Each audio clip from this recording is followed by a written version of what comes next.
voice in the world.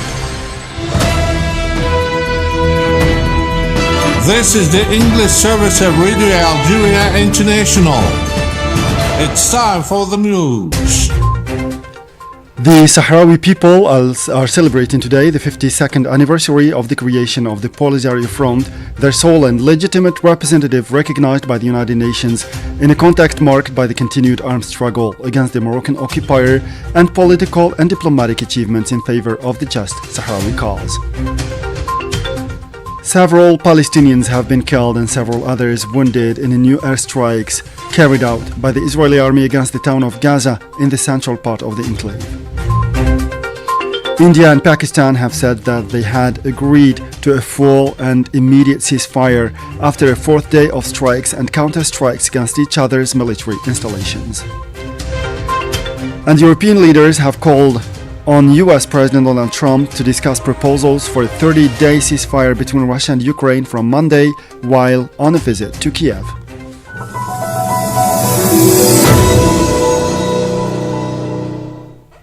Those were the headlines, and now the news in detail from Radio Algeria International. First in our news, the Sahrawi people are celebrating today the 52nd anniversary of the creation of the Polisario Front, their sole and legitimate representative recognized by the United Nations within a context marked by the continued armed struggle against the Moroccan occupier and political and diplomatic achievements in favor of the just Sahrawi cause.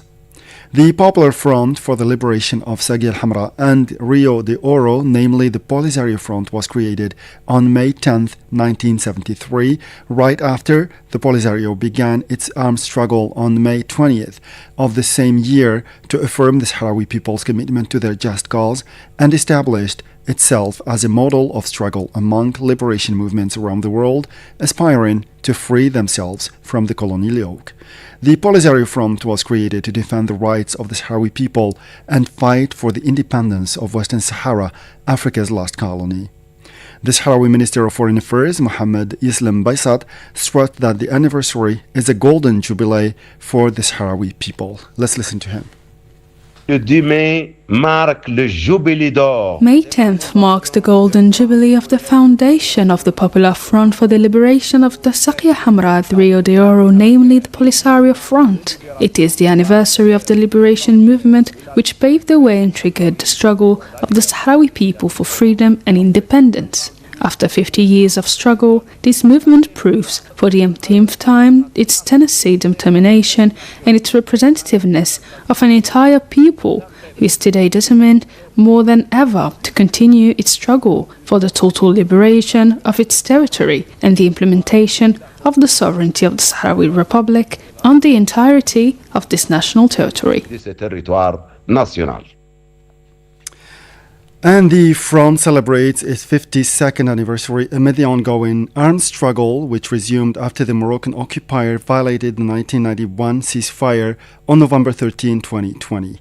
The Sahrawi people seize once again this opportunity to raise international awareness of the justice of the Sahrawi cause and awaken those who are unaware that the question of Western Sahara is a matter of decolonization.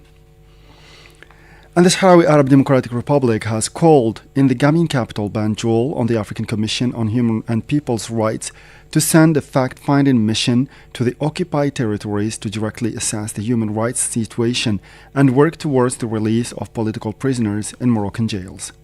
This came during a presentation made by Sahrawi Ambassador Ma'al Ainin Lekhal during the 83rd session of the African Commission on Human and People's Rights, devoted to the systematic violations suffered by Sahrawi human rights defenders under Moroccan occupation.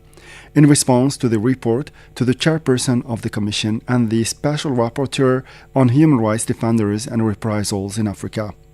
According to the Sahrawi news agency SBS, the representative of the Sahrawi Republic urged the African Commission to send a fact-finding mission to the occupied territories of Western Sahara to directly assess the human rights situations in compliance with the 2016 resolution of the African Commission on Human Rights and People's Rights.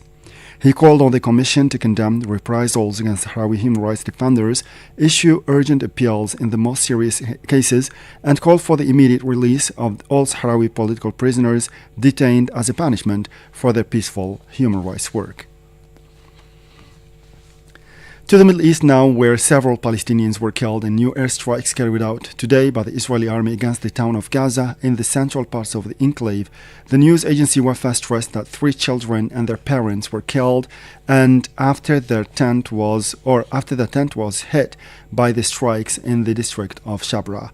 Several other Palestinians were wounded in the attack. This came as UN officials and non-governmental organizations warned that the humanitarian situation was worsening day after day on account of the blockade imposed by the Israeli occupying authorities in Gaza. In this connection, UN agencies including UNICEF rejected the Israeli government's plan to replace the current aid delivery and distribution system, stressing that it will increase the suffering and endanger the lives of the Palestinian families and will trigger off massive displacement.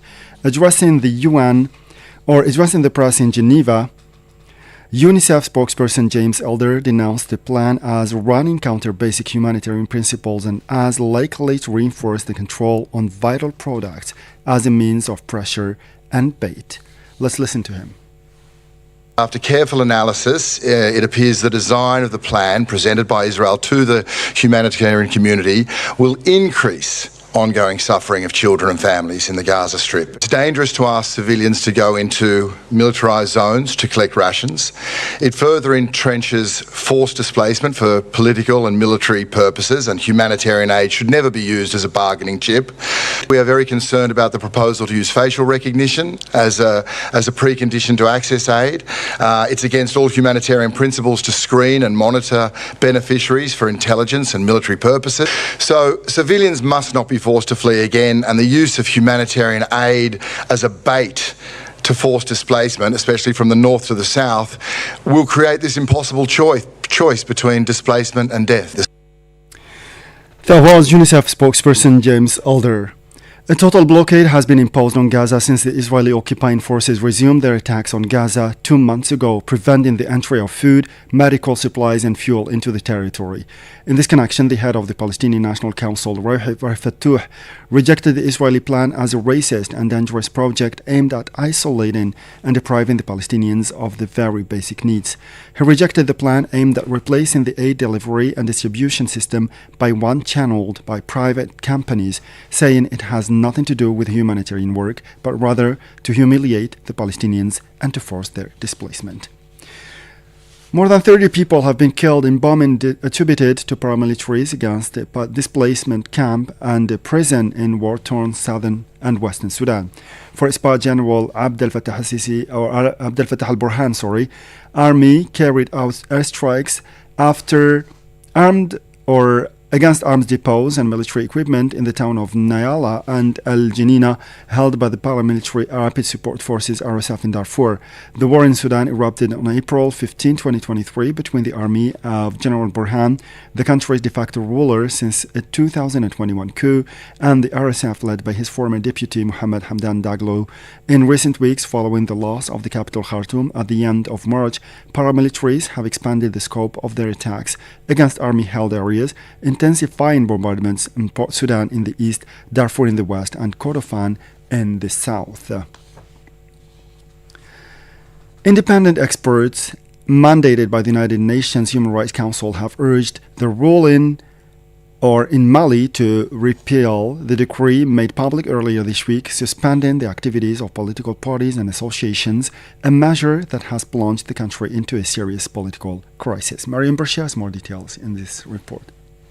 The independent experts demanded that Mali's ruling junta should immediately repeal the decree signed by its leader, General Assimi Goïta, suspending the activities of political parties and associations. They added that if adopted, the April 13th bill, Mali would contravene its human rights obligations, notably regarding to freedom of association and expression. The group of experts, including Eduardo Gonzalez, an independent expert on the human rights situation in Mali, stressed that the adoption of a bill abrogating the fundamental protections of political participation by the Council of Ministers on April 13th and the signing of a decree earlier this week suspending the activities of political parties until further notice is a direct violation of fundamental human rights.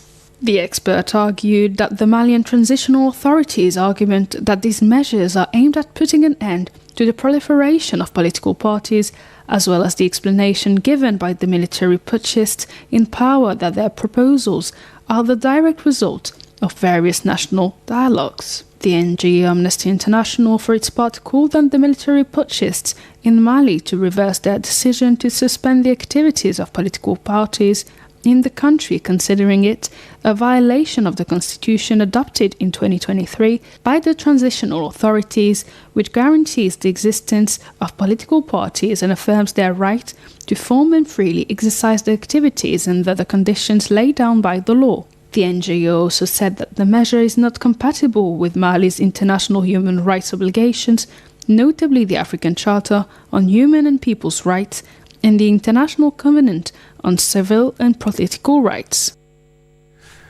And still in Mali, political parties committed to defending the Malian constitution have announced a postponement to a very near date of their popular protest movement initially scheduled for May 9 in Bamako to demand that the ruling military junta cancel the decree suspending their activities. Mariam Barshik, again.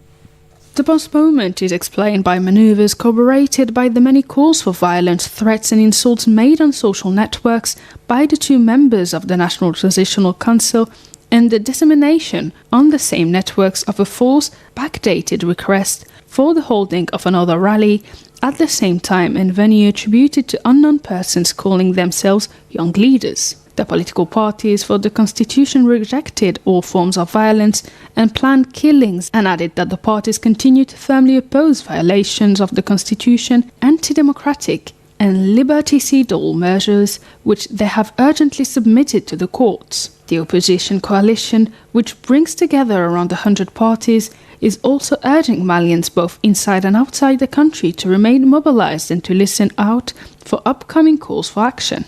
Let's recall that earlier this week, the head of the Malian junta, General Assimi Goïta, decided to suspend until further notice the activities of political parties and political associations throughout the country.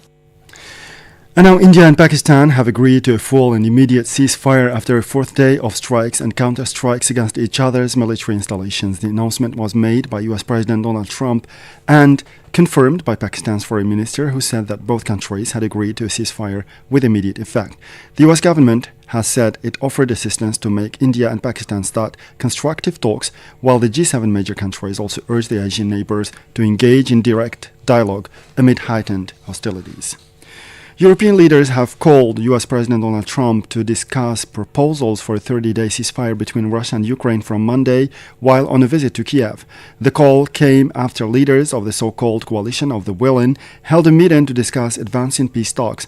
The leaders of France, Germany, the UK and Poland were hosted in person by Ukraine's President Volodymyr Zelensky, while others joined remotely. European Commission President Ursula von der Leyen said the coalition backed a full and unconditional ceasefire originally mooted by Trump, and that the EU was ready to impose further binding sanctions if it was broken. The first trade talks between the United States and China since Donald Trump launched his trade war are taking place in Geneva in an attempt to ease tensions that are damaging the world's two largest economies.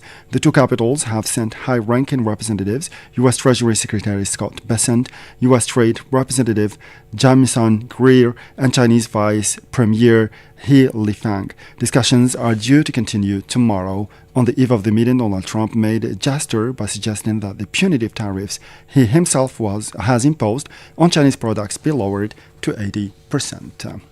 And the Algerian national football team, composed of local players, defeated its Gambian counterpart by a resounding 3-0 halftime scoreline on Friday evening at the 19 May 1956 stadium in Annaba, securing their place in the final phase of the 2025 African Nations Championship, CHAN 2025, from August 2nd to 30th. After a 0 draw in the first leg in Bamako, the Algerian team absolutely had to score and quickly, if possible, to qualify. With this, we come to the end of this news bulletin. Time now for our weekly programs. Thank you and see you tomorrow.